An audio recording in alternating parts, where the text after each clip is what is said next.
Hola, it's Jessica here. I want to show you how I made these magazine Christmas trees. These are a great DIY project because most people have magazines laying around, and they're great if you have littler ones or teenagers that just want to do a quick little Christmas project. So I actually had another YouTube page that I uploaded this video to about 5 years ago. So I filmed this footage about 6 years ago. And not all the footage in this video is from 6 years ago, but some of it is.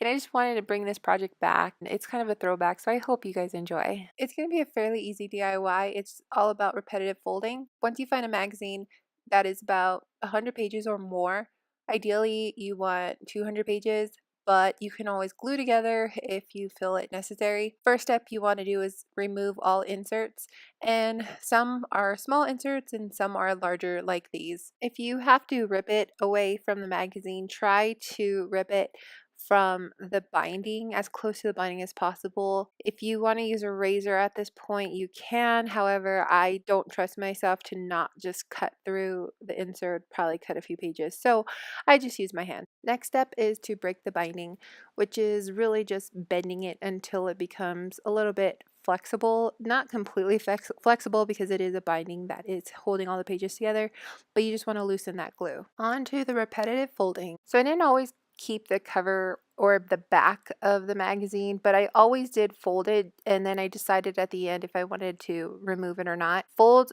all of them towards you and towards the center of the binding, and you do want to leave a little space at the top and all the way down so you're not completely tucking it into the binding, and it becomes very mathematical as to why you don't do this, but it's just easier to believe me than for me to actually explain why.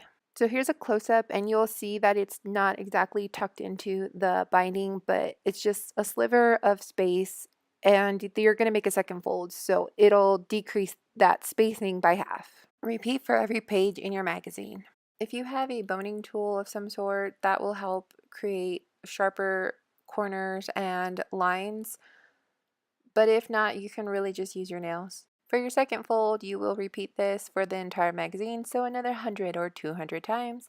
You're going to get this spaceship looking thing. All you're going to do is pull that page towards you and into the binding just like you did with the first one, and you're gonna try to make the top corner sharp.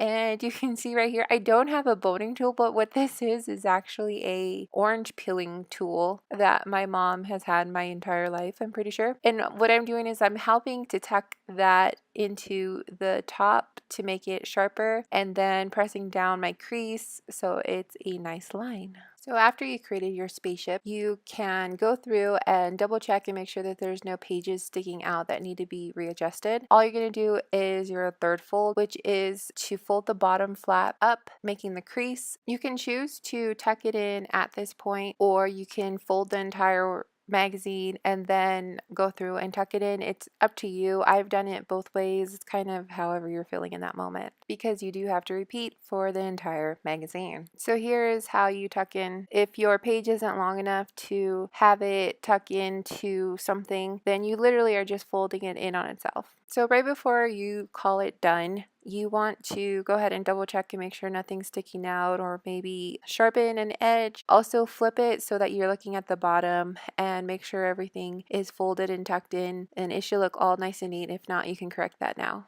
Now they look pretty cool without any paint, but if you want to paint it, use a very low to zero VOC. That's because the paper will absorb any like smelling chemical or compound from the paint. It will be really hard to get rid of it even if you air it out. If you do paint these, hot glue will not stick well to these. The ribbon I just have kind of hanging on the tree. In the green tree, I threw some glitter on right before the paint was dried. The star on top is literally a hand cut out star and glued onto a toothpick that I just put down the center. Please don't forget to thumb us up, speak it, and spread it on this channel, and I appreciate you guys. Merry Christmas. God bless.